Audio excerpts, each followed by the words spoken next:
Okay. Well, so today I wanted to go over the closest deck I will probably ever make into cEDH, which is competitive commander, and that is Ratadrabik of Urborg. The deck itself kind of stemmed from during the Dominaria United sell-off that Amazon did back over the summer. I went ahead and bought a pack of the collector's boosters and managed to pick up this little gem. Shieldred the Apocalypse. For those of you who are playing Standard right now, you know that Shieldred is one of, if not the most popular card in the format. It's a 4/5 Death Touch for 4 mana. Whenever you draw a card, you gain 2 life, and whenever an opponent draws a card, they lose 2 life. It is a game-breaking card. It will usually, as long as it sticks on the board for at least a turn or not, it really swings everything in your favor. However, the base card is $70 to $80. It is not a cheap card. So, like, especially in Standard, picking up 4 of them is really, cost prohibitive.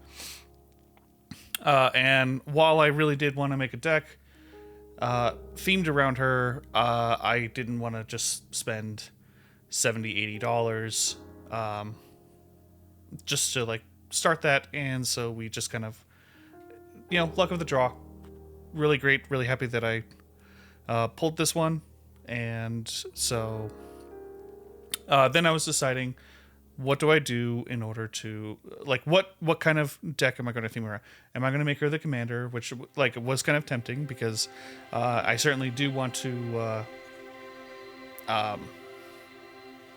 use her if I really wanted to, like, if so, like, putting her in the commander slot really does guarantee that you are going to be drawing her. You could actually utilize her in a game, but at the same time, you are definitely going to be the threat because no one wants to just continuously pay 2 life every time that they draw a card, especially like any blue players.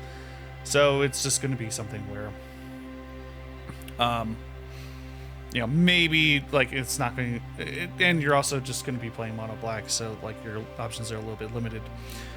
So then I kind of looked around, and Nekusar, which is a Grixis commander, has a very similar theme where at the beginning of each player's upkeep, they draw an additional card. Whenever an opponent draws a card, Nekusar deals 1 damage to that player. So it's a very similar theme to Shieldred. However, he's 5 in Grixis. 2/4 can't, like, it's kind of difficult to stick around, and also you're just going to be again very much targeted because now you're going to be the other thing is, and I was noticing it while I was kind of building the Shieldred deck is, yes, like, you are pinging people and you are gaining life. Like, while, like, you gain life while you draw cards, you are pinging people while they draw cards. But the theme of the deck is you force people to draw cards. So unless you are constantly wheeling them, which is a little bit difficult in black, it's not impossible, they will find answers constantly to remove your cards. Which isn't exactly what I want to do, because then you're just kind of like forced to always recast Shieldred or Nekusar or stuff like that. So I kind of wanted to pull back away from that. And that's how I kind of landed on Ratadrabik. So Ratadrabik is a 3/3 legendary zombie wizard for 2 and Orzhov, which is white and black. He has Vigilance and more 2. Other zombies you control have Vigilance, and whenever another legendary creature you control dies, create a copy token that's a copy of that creature, except it's not legendary, and it's a 2/2 black zombie in addition to its other colors and types. So What does that mean? Basically, this means that it is a Legends Matters deck. Most, if not most of the creatures here are legendary. They care about other legendary creatures, or they have ETB or leave the battlefield effects, or they watch to see other creatures come in or out of the battlefield, and then they go ahead and do something. And then the whole point of it is you have Ratadrabik out. He has War 2, so he's not super easy to remove. You can still remove him, and he's still susceptible to board wipes, but he is a little bit more difficult than like the average creature to get rid of. And then if and when, because this deck has a lot of sacrifice mechanics in here, your creatures are sent to the graveyard or die, then Ratadrabik will make a black token that is essentially the creature again, and then your opponents now have to continuously deal with your tokens. And then we have token duplicators in here, and just like life pingers. And then there is an infinite combo that... Hey, 3, how you doing? Happy Monday. There is an infinite combo in here, so we can... The reason why I do say that this is a cEDH contender is that it does have a way to win a game on turn 3. It is a perfect hand, but it is 100% possible, and there's not a whole lot that your opponents can do anything about. So let's go ahead and get started. So with the creatures, because that is kind of the most important part over here, we have a sub-theme with the legendary dragons from Kamigawa. So we have Ow, which is a 5/4 vigilance. Whenever he dies, look at the top 7 cards. You put a non-land permanent, put any number of non-land permanents with the total mana value of 4 or less onto the battlefield. Or you can put 2+1/+1 counters on each permanent you control. That's a creature or vehicle. So obviously really great. You either swing in into something that you know is going to kill it, or it has vigilance, so you can also block something and it dies, and then you still have a 2/2 flying vigilance blocker again when you come back, and you still get the same trigger when it dies. Atheos, God of Passage, is indestructible. It's an enchantment creature. As long as your devotion is less than 7, it's not a creature. I've never really gotten to a point where this will ever be a creature, especially with the tokens. I'm not sure how the tokens work with the pips. Might have to look into that. But whenever a creature you own dies, return it to your hand unless target opponent pays 3 life. So just another thing here that you can recur some of your creatures back to your hand. Generally, it's just going to be something that you're going to force an opponent to pay an additional 3 life. Ayara and Alice Eelcore are going to be in the same vein. Whenever another black creature enters the battlefield under your control, each opponent loses 1 life and you gain a life. Well, funny thing about Ratadrabik is that every single zombie that he recurs is a black creature. So this triggers Ayara every time. So you're going to be pinging people, gaining life. Alice Eelcore is the same thing, where another creature enters the battlefield under your control. You gain a life. Whenever another creature you control dies, each opponent loses a life. Ayali, Eternal Pilgrim, is a 2/3 death touch. Again, all of these are legendary creatures. You sacrifice a creature, you gain life equal to the sacrifice's creature's toughness. So if there is a board wipe or some targeted removal, you can sacrifice this for additional life gain. Or you can also sacrifice a creature, and you can exile a target non-land permanent. This only happens if you have 50 life or more. So this hasn't come up much, but it is like a nice little something that you can do in order to exile like a threat that may have indestructible or something like that. I'm going to skip over Boromir for right now. Braids, Risen Nightmare. This is a sacrifice outlet. Again, forces your opponents to sacrifice something, and then you essentially just get your creature back as a zombie. So, like, why wouldn't we have a Braids in here? Drivnod. This is another thing that allows you to double your tokens. So all of a sudden, you sacrifice your owl for the good, and now you have 2 owl, or 2 Braids, or 2 Eily, or 2 Iara. All of a sudden, like this easily can just like become a huge problem for your opponents. And then you can exile 3 creatures from your graveyard, put an indestructible counter on Drivnod, if that's something you want to do. There is some recursion in here, so I don't think that the exile is going to be a big plus, and also Drivnod himself can be sacrificed, and now you have 2 Drivnods in here, and they are both doubling the amount of permanent triggers. Alisilkor, we talked about. Alonda, Dusk Rose. This is a 1/1 with lifelink. Whenever another creature dies, put a +1/+1 counter on Alonda. When she dies, create X 1/1 white vampire creature tokens with lifelink, where X is Alonda's power. Funny thing, what happens is she dies, you get to create a bunch of vampires, and then she comes back as a 2/2 zombie vampire knight, and it just happens all over again. Esper Sentinel is not a legendary creature, but it's a very good creature. And Ace, how you doing, man? I got a Piper on my lap, and she is being bitey and a little camera shy. So Esper Sentinel, I just happened to have one. I pulled one when we were doing the Modern Horizons box opening. Whenever an opponent casts their first non-creature spell, draw a card unless that player pays X, where X is Esper Sentinel's power.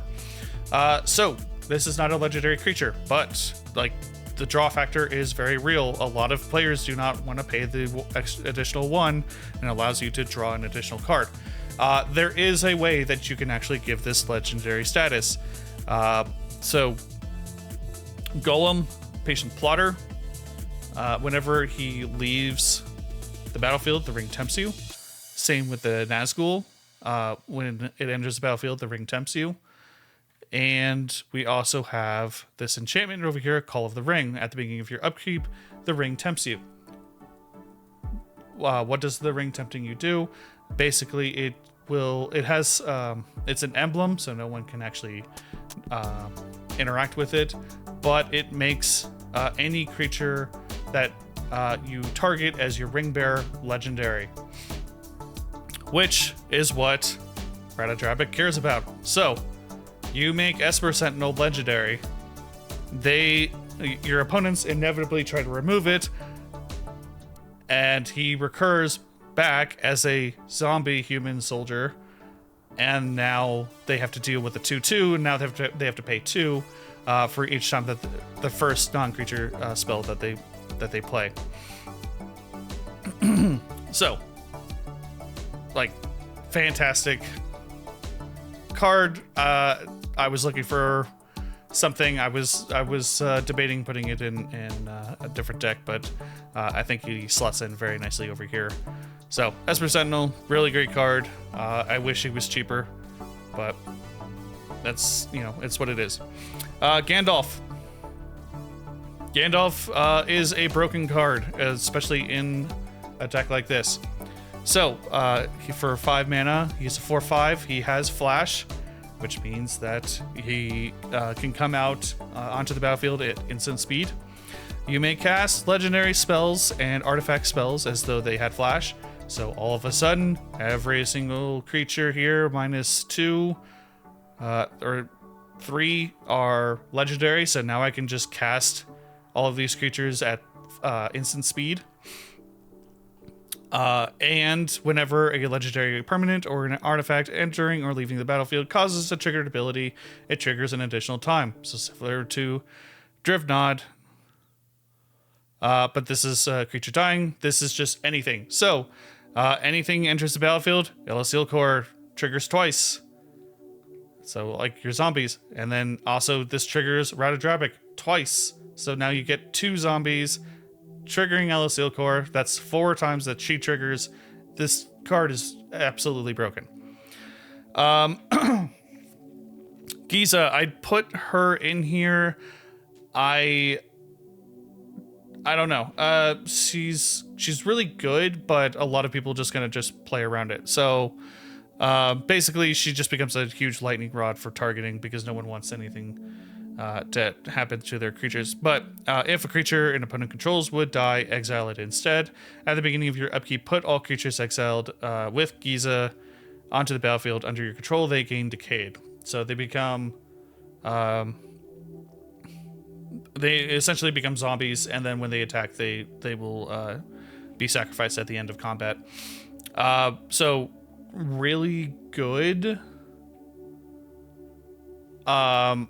But I've never gotten her to work yet. So I don't know. She was a last minute slot in. I was going to put in Illuminated Azaris, but my LGS did not have one. He is tap, sacrifice another creature, add that much black mana equal to the sacrifice creature's mana value. I was also thinking about Drana and Levana, which is a 3/4 Flying Vigilance legendary creature. Activated abilities, your creatures your opponents control cannot be activated. And then Drana and Levana has all activated abilities of all creatures your opponents control. You may spend mana of any color to activate those abilities. So this one I am considering putting in here, because I think that this is a little bit more broken, and I don't have to worry about, like Giza is really nice, but yeah, a lot of people could just like play around her. You cannot play around Drana and Linvala. You either have to, like anyone that has all of their commanders out or something that has an active ability, sorry.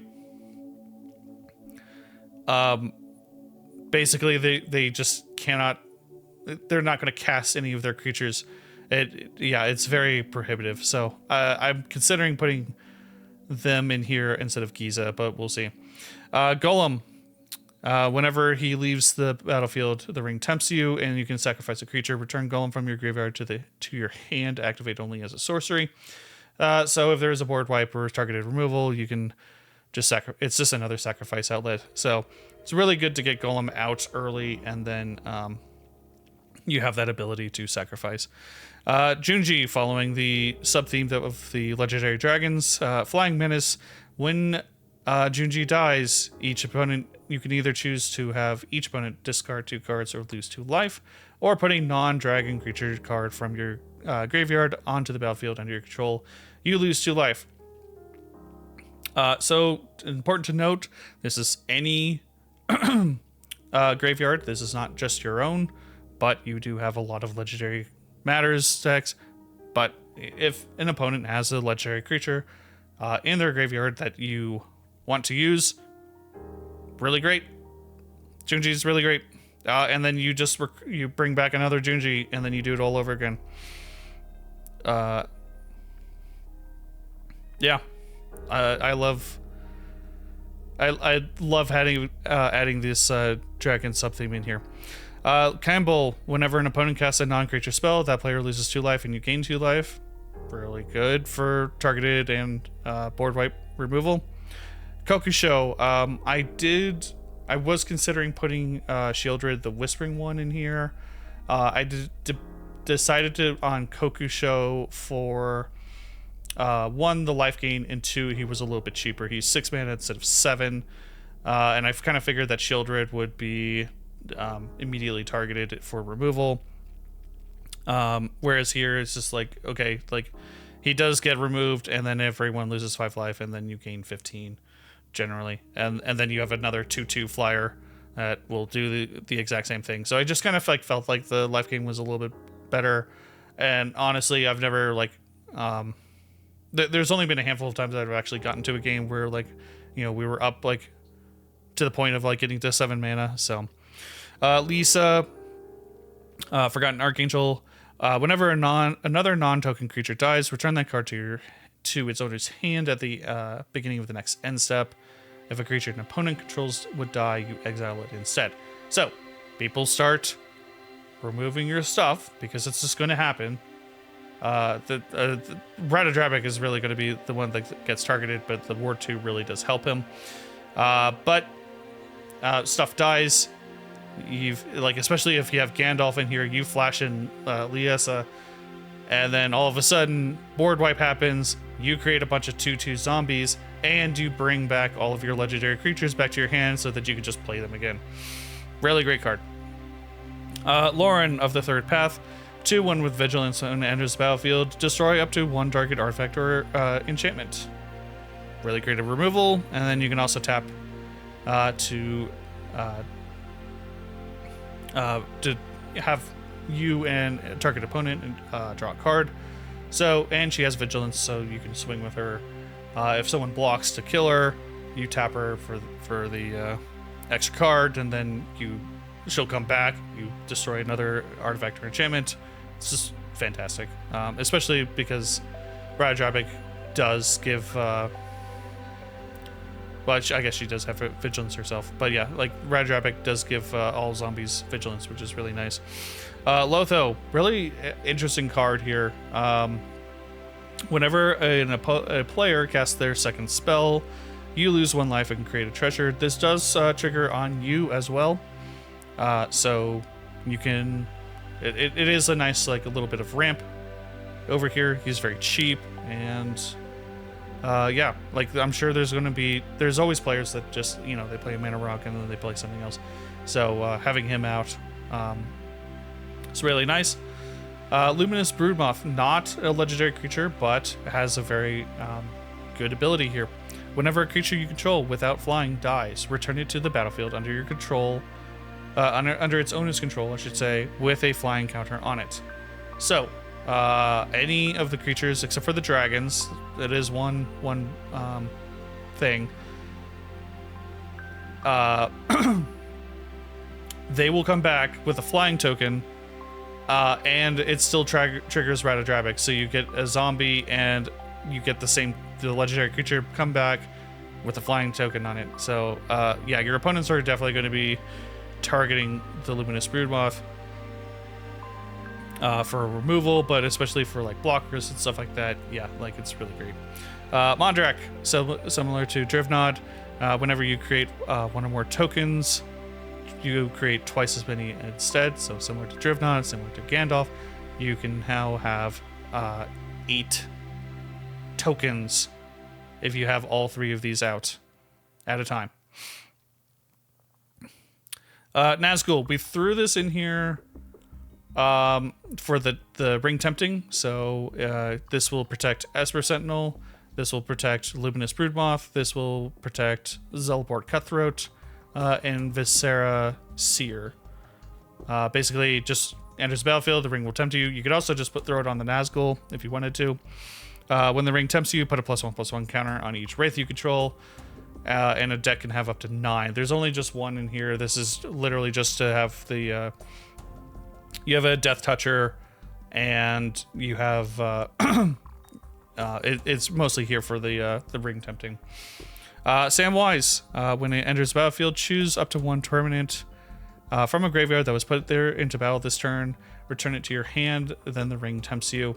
So it's just a flash, something that brings back a card that was destroyed, and you just can put it back to your hand. So good for Ratadrabik, good for any of these creatures that you sacrifice. Either knowingly sacrifice or it gets removed, and you have this in your hand.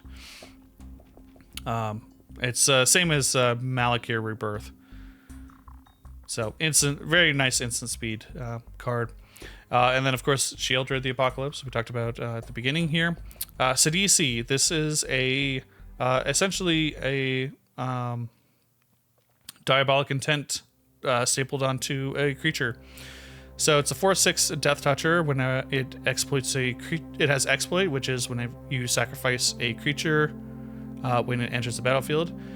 When it exploits a creature, you may search your library for a card, put it into your hand, then shuffle your library.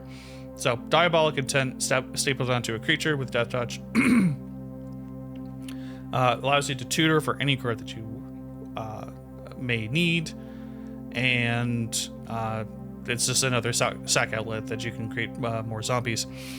Sir Conrad, whenever another creature dies, is put into a graveyard from anywhere other than the battlefield, or a creature leaves your graveyard, it deals 1 damage to each opponent. So we are going to be doing a lot of sacrificing, recursion from say Luminous Broodmoth. This will trigger Atheos will trigger it, Liesa will trigger it. So Conrad has a lot of pinging potential over here. Tashar, whenever you cast a historic spell, return target creature card with mana value 3 or less from your graveyard to the battlefield. So this will bring back Elazilkor, Ayara, Ayali, Braids, Golem, Esper Sentinel, Campbell, Lotho. So many cards will just come back to the battlefield. And historic spells are anything that is legendary or artifact. So obviously we have a lot.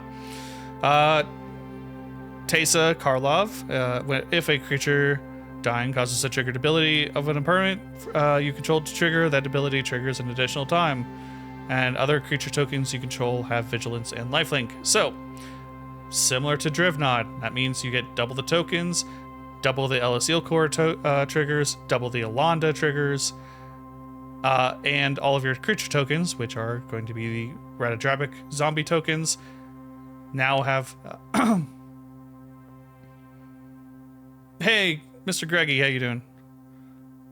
Must be very, it's an odd time to see you up. Do you sleep at all? You do sleep? All right, good to know. Yeah, so creature tokens, Ratadrabik already gives your zombie creature tokens vigilance, but she will also give them lifelink, which means that any damage that they do, you gain that much life. What time is it for me? It is 10:15 a.m. I am in Mountain Time here in the States. Teysa Orzhov Scion. You can sacrifice 3 white creatures, exile target creature. Whenever another black creature you control dies, most of the cards here are black or have some sort of black splash, but also Ratadrabik.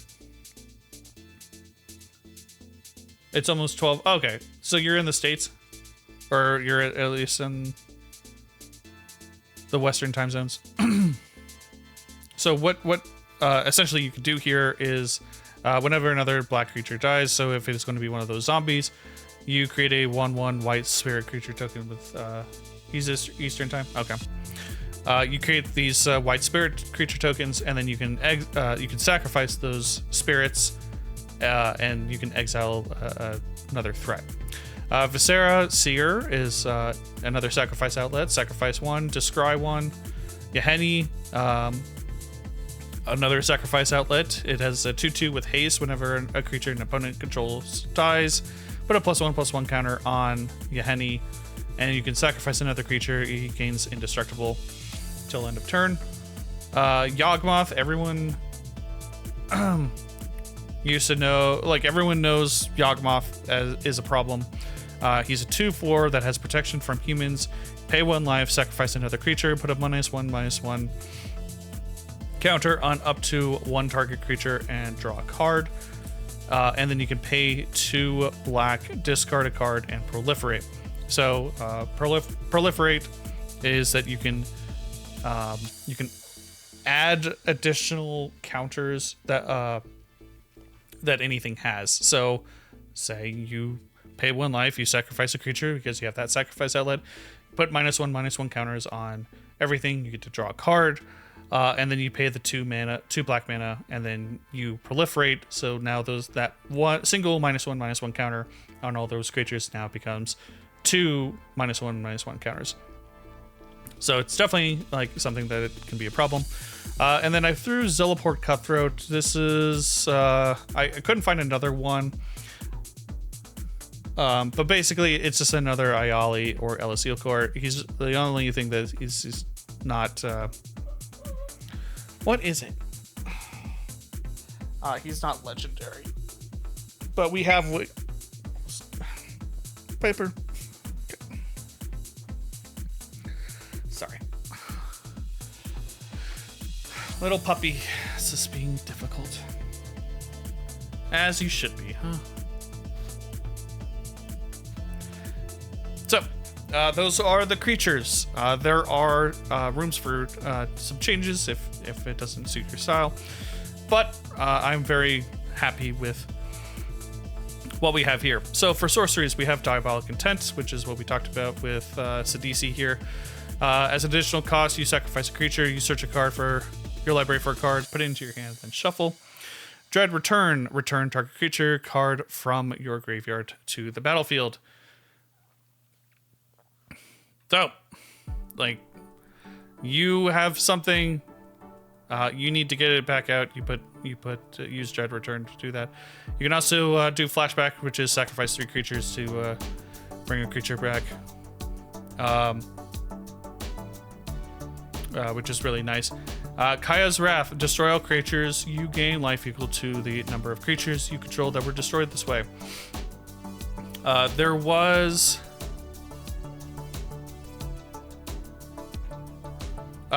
essentially, this is Wrath of God, but it costs 2 black mana on top of that. But you just gain life. So basically, like, you have all of your combo pieces in place. You have a Gandalf or a Drivnod or a Teysa with Ratadrabik, and then you play Kaya's Wrath. They all the creatures will see each other die, and then like all the triggers will happen all at once, which is just absolutely fantastic. It's just, yeah. Like, you should not be afraid of doing board wipes. There are a few others. I was considering Urza's Ruinous Blast, which is exile all non-land permanents that are not legendary. I was considering that. However, the way that I was playtesting, you always have like a mix of like your legendary creatures and your non-legendary tokens, and so I kind of felt like that was not going to. It's just not as good. Like, there will be like a perfect condition that it would be amazing, but I felt that Kaya's Wrath was actually going to be just more universally good. Living Death. Excuse me. Each player exiles all creature cards from their graveyard, then sacrifices all creatures they control. Then they put all creatures they exiled from the graveyard back onto the battlefield. You have all really good creatures on here.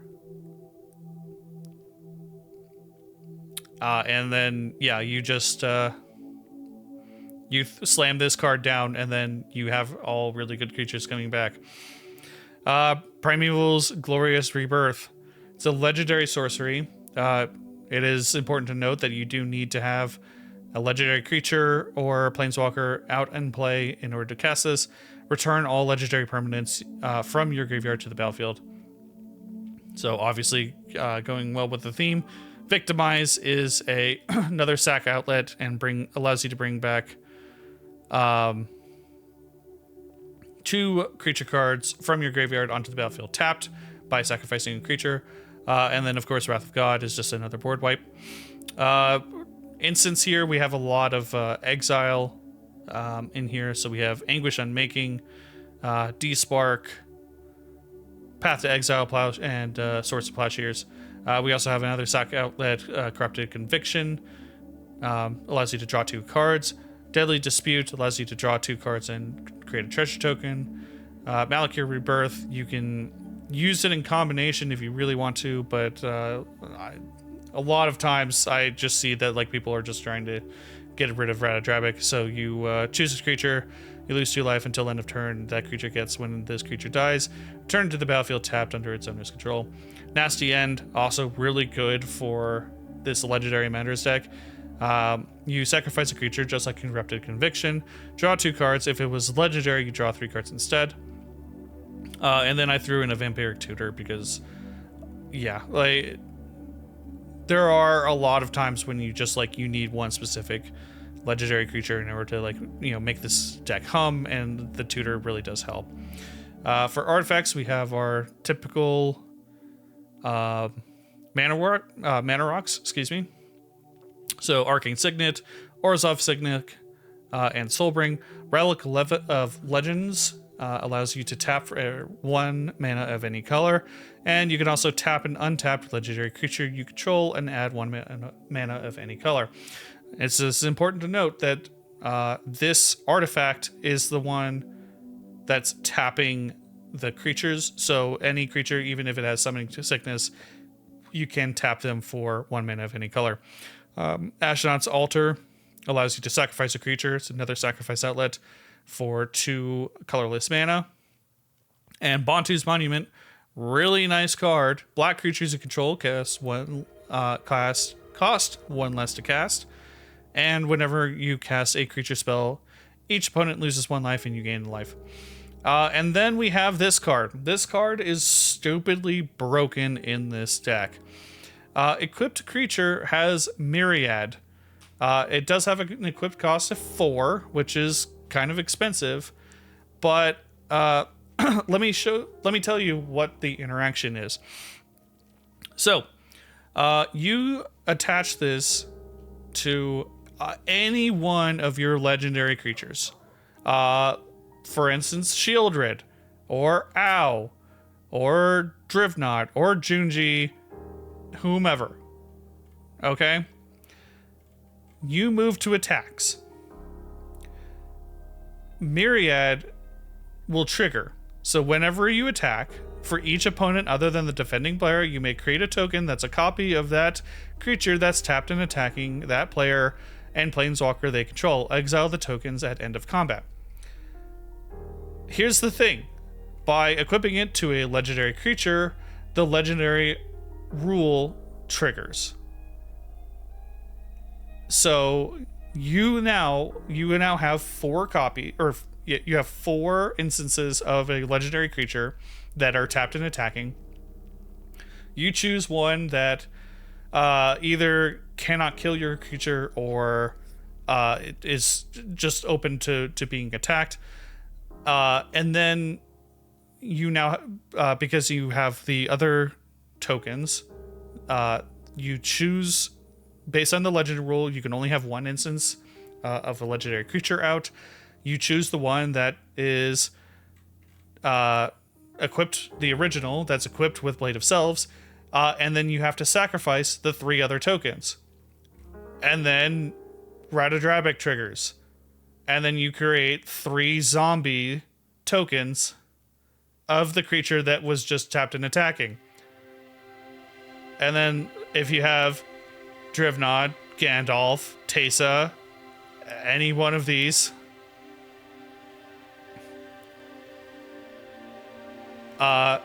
they will double those tokens. So all of a sudden, in just 1 attack, you now have 4 copies that will just stick around, 3 of which are zombies, and will do all the triggers.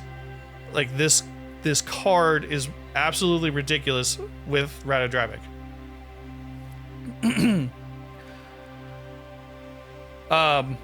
Animate Dead. Essentially, you return a creature from the graveyard back onto the battlefield, and it has a -1/-0 counter on it. Call of the Ring. Talked about earlier. At the beginning of your upkeep, the ring tempts you. Basically, you just apply this to a non-legendary creature, and then you can also pay 2 life and draw a card. And this happens at every upkeep. Flowering of the White Tree. This is just a kind of like a fun card. So legendary creatures you control get +2/+1 and have ward 1, and non-legendary creatures you control get +1/+1. Basically, it just pumps up your zombies by +1/+1 and gives your legendary creatures +2/+1 and a ward. Phyrexian Reclamation, just another way to recur creatures that are in your graveyard.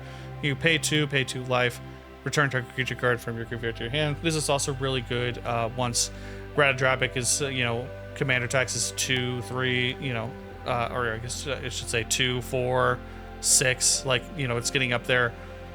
That you could pay this at instant speed to get this back out. Very nice. This card's really, really good. Smothering Tithe. Whenever an opponent draws a card, that player may pay 2. If the player doesn't, you create a treasure token. This is really nice RAM. Very expensive card. I just happened to have one and decided to throw it in here because I really was kind of like moving towards this cEDH at this point. Kenrith's Royal Funeral. Legendary enchantment.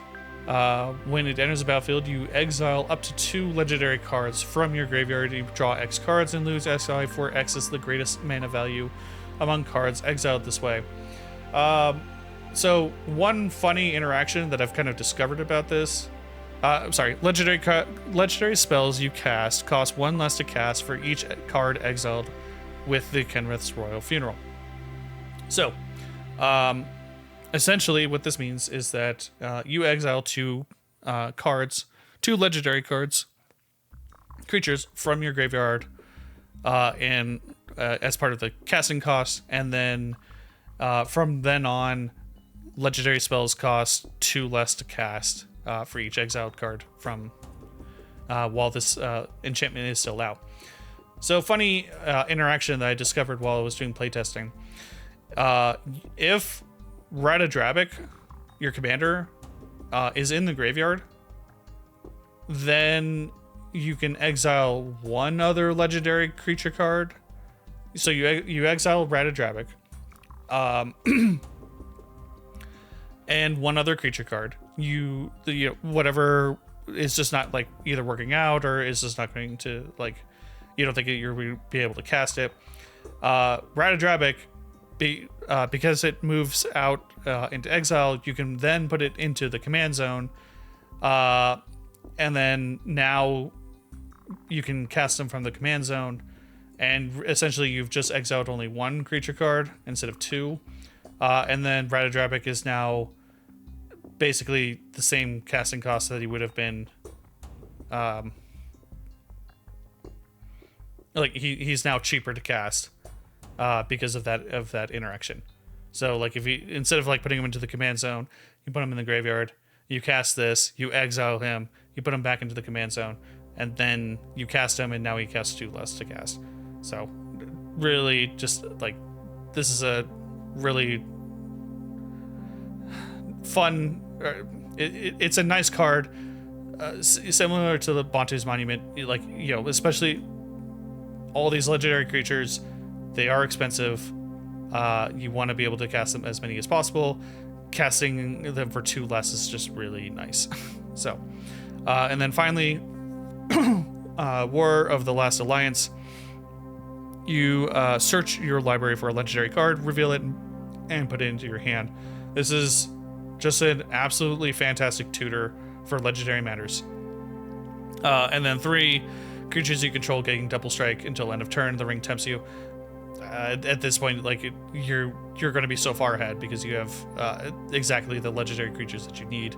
You're going to be able to cast them and then get them out. And then we have our lands in here. We have 35, which includes the modal card, which is a swamp that comes into play tapped. But we have Bajuka Bog, Caves, Command Tower, Igonjo, Evolving Wilds, Fated Hearth, Godless Shrine. I went ahead and purchased this one. Isolated Chapel, Marsh Flats. I picked this up during the Modern Horizons. Minas Morgul, which I did pick up while I think this was in the limited. We did this like a limited, and I picked this up. So you pay 2 and tap, add black mana for each swamp you control. And then, excuse me, you pair this up with Urborg, Tomb of Yawgmoth. Each land is a swamp in addition to its other types. So now all of a sudden, every land that you have down is a swamp. Like, yeah, this can get out of control easily. So I tried. It's 2 colors, but yeah, like, obviously I have more swamps in here. It would have been a lot better if this was monocolored, but I threw these in here. Sometimes it doesn't work out. A lot of times it does, though. I threw Ministerial in here just because we have a lot of legendary creatures. You can also draw a card if you attack with 2 or more creatures this turn, and because everything has vigilance, like that tends to happen. And then Plaza of Heroes, you can exile and target legendary creature gains hexproof and indestructible until end of turn, and allows you to add 1 mana of any color if it's for a legendary spell, or if you have a legendary permanent. So, like, yeah, this is an easy drop in here. I did also put in Snowfield Sinkhole because it does have the swamp type in here. Takanuma allows you to bring back, you can channel it to bring back a creature or planeswalker from your graveyard to your hand, and it costs 1 less to cast for each legendary creature you control. So yeah, typically you can just pay 1 black mana, channel this, and bring back a creature back to your hand. And then also Witch's Cottage, which is a very interesting card here. So enters the battlefield tapped unless you control 3 or more other swamps, and then when it enters the battlefield untapped, so if you have 3 or more other swamps, you may target a creature card from your graveyard on top of your library. So this deck is very expensive, but it really does shine. Creatures that we were considering, Blood Artist, obviously, Drana Vala, which we may put in here. If I do find an Illuminator Xeris, I may also put in here that as well.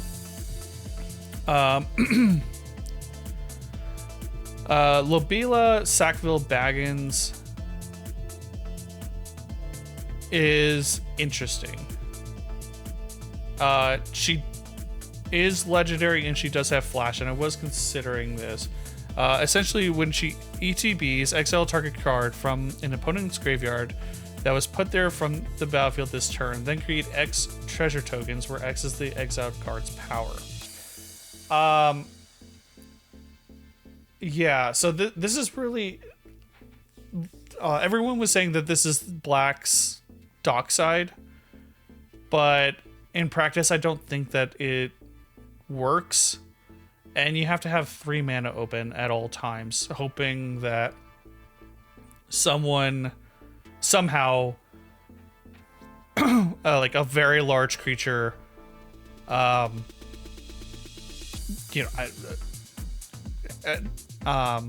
out, something that's like 6-7 converted mana cost, and then you exile it, and then you create that many 6-7 treasure tokens. Like, I could see the allure, like there is potential in here, but like everything has to align in order to like really make this card work. Really, it just seemed like it was just going to be something like just a 2-3 menace. And also, yeah, like there was like some consideration that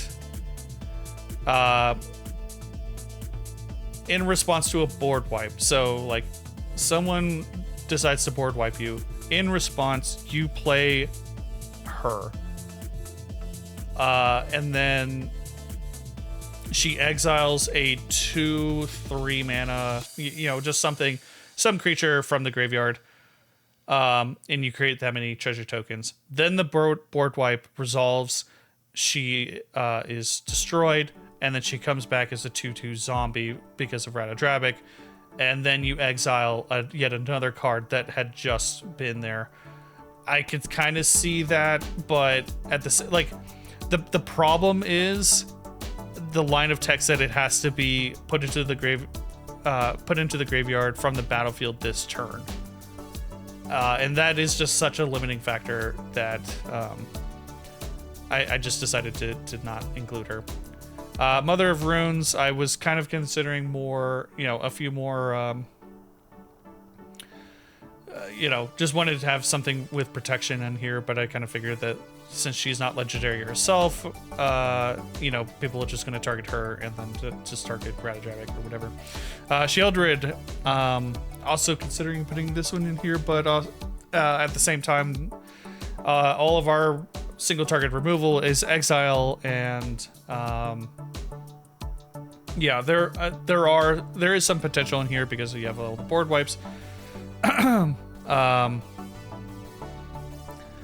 But yeah, I just kind of decided that perhaps it's just not the right deck for her. Skrelv also was something that I thought about because of Mother of Runes. This would be a legendary version of her. There is some I am still considering if per se like Yahani or something, or the Nazgul doesn't work out, then we can put Skrelv back in here, and basically it just allows us to give something hexproof of a particular color. Solemn Salamacrum I had thrown in here thinking, oh yeah, we could just like make it legendary, and then we can just like have him come back and just get more basic land cards, and I just kind of decided, you know what, never mind. Veto Thorn of the Dusk Rose. Whenever you gain life, target opponent loses that much life. Like, really good. It's just like this isn't like particularly a life gain deck, so decided to cut him. Same with Whisper, sacrificing 2 creatures to return a target creature. Again, really nice. I just don't know if this was really the deck for it. Knight's Whisper, Read the Bones. I think we had better draws in here. Saw and Have was actually a very interesting card. I just kind of decided that I didn't really want to do it. It's 2 and a black. You destroy target creature. If that creature dies this way, its controller creates 2 tokens that are copies of that creature, except their base power is half of that creature's power and toughness, rounded up. So essentially, it's you destroy your own creature. Ratadrabik will trigger, and then you create 2 copies that are half of that, which then Legendary Rule will occur, and then you sacrifice one of the copies, and then you have another zombie. So essentially, you pay 3 mana, and then you get 3 copies of target creature. Like, kind of fun and clever, but just kind of decided, you know what, there's other ways that we could do it. And Blade of Selves is just far better, in my opinion. And then Village Rites is just another Corrupted Conviction, but I had a Corrupted Conviction lying around. So, Skull Clamp was, everyone knows what Skull Clamp does. Swiftfoot Boots, I think it's just, yeah, maybe we should put Swiftfoot Boots back in. Strionic Resonator. So you can copy a triggered ability. Basically, you just tap this, and then you can copy the ability, but it only happens once per turn or once per cycle. So I just kind of decided, you know what, we have better ways to do that. Dictate this.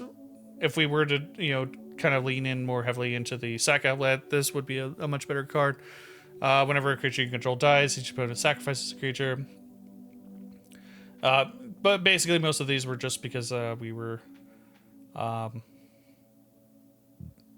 looking at the more sacrifice theme. But then we get to our infinite. Oh yeah, Kaya also it's just -2. You can double the amount of tokens that are generated. So then we get to our infinite combo, and why I think this is a contender for cEDH. So Boromir and it's on theme, but I don't think that Wizards of the Coast realized just how broken this card is, or just like it's kind of like ludicrous potential. And a lot of people that I've talked to also I don't think understood its potential, and but everyone agrees that yeah, this is a solid combo and it does work. So Boromir is a 3/3 with vigilance. Whenever an opponent casts a spell, if no mana was spent to cast it, counter that spell. So he does have a he does hard counter Atali, which is kind of funny, but yeah. But that's not the important part. The last line, or the last paragraph, is actually the most important part. Sacrifice Boromir, Warden of the Tower. Creatures you control gain indestructible until end of turn, and the ring tempts you. So Boromir is his own sacrifice outlet, which is good. I would have thought that Boromir would have needed to tap in order to sacrifice him, but he doesn't. So we can go infinite, especially because he has vigilance, which is very strange to me. But so here's what happens: you throw down Boromir, and you have Ratadrabik, and then you either have Ayara, Elisiel Core, or Zelaport Cutthroat out. Whenever any of these creatures sees that you have a creature come to the battlefield under your control, each opponent loses a life, you gain a life. All right? Your creatures gain indestructible, which is, nice little flavor text, and then the ring tempts you. So the ring tempts you means that you choose Ring Bearer, and the Ring Bearer gains a whole bunch of other abilities, but the most important one, which is the first one, is that creature is legendary. So Boromir sacrifices himself. Ratadrabik sees that Boromir went to the graveyard, and he makes a 2/2 zombie token of Boromir. You then stack the trigger so that the ring tempting you resolves last, and you get to choose your ring bearer, and you choose the 2/2 zombie token of Boromir. Okay? Then you sacrifice the 2/2 zombie creature token of Boromir. Ratadrabik will see that. A legendary creature went to the graveyard and will make a 2/2 zombie creature token of Boromir. Meanwhile, Ayara and Elisiel Core both see creatures entering the battlefield and leaving the battlefield, draining your opponents. And this can just go on infinitely. There's nothing, unless someone exiles Boromir, there's absolutely nothing that anyone can do. They have to exile one of these two, because Boromir has already given them indestructibility, and in response to the sacrifice, because that's a cost, there's absolutely nothing anyone could do. They either have to get rid of Ratadrabik or one of these two. And then the funny thing is, War of the Last Alliance, and this is why I have so many tutors in here, War of the Last Alliance, or Vampiric Tutor, or Diabolic Intent, or cEDH will get whatever the missing combo piece is for this deck. Because Boromir is the linchpin that makes this a cEDH deck.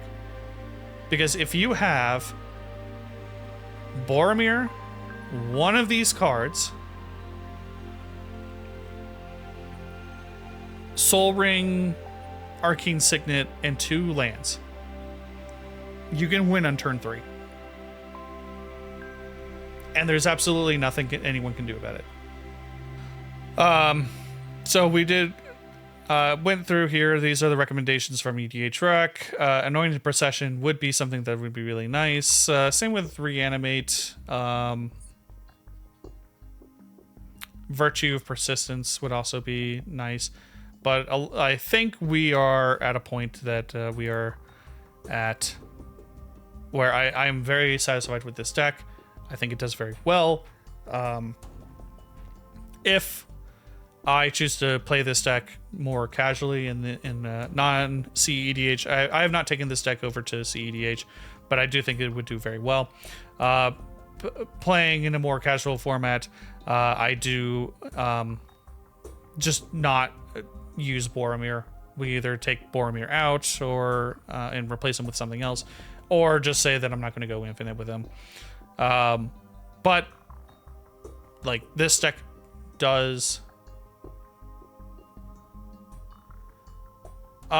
Do cEDH decks win on turn 1? I'm sure there are some that do. At least in the tournament that I played in, it was like a turn 3, turn 4 was the worst that I saw. But generally, like, we got up to like at least like turn 10. Or maybe not turn 10, but like it was past like turn 6 that people like began to get their combos together. And they were not necessarily like infinite. But yeah, so I may take this over to a tournament at some point, may choose, or if someone is just being like a total prick, and like the more casual format, I can just bust this deck out and just kind of like ruin their day. There are cards in here that would, such as like Mana Vault, the original dual land for white black. Can't remember exactly what it's called. There are like a few cards in here that could certainly be better, but I think that we're at a point that I'm happy with this deck, and I'm not going to put any more money into it. Yeah. So if you have any questions about this deck, or have any other recommendations, or think that there's something that I could change in here, or you feel that why are you putting this card in here, please let me know in the comments. We'll be uploading this over to YouTube because it does seem that there are a few people that are actually watching these and are getting some ideas in here. As I said, this is a competitive deck. This is not something that you do need to put some money into it if you want to make a deck like this. Like, for instance, Shieldred herself is already at $100, which is a lot more than I was like when I picked her up, and that was only a couple months ago. But yeah, Legend matters. Like, there's a lot of expensive cards in here. So I would not recommend it if you're just like, oh yeah, I want to like see what Commander is like. So we're gonna take a break. I'm gonna get some coffee, go to the bathroom, stuff like that, and then we're gonna go ahead and do another one. We're gonna do the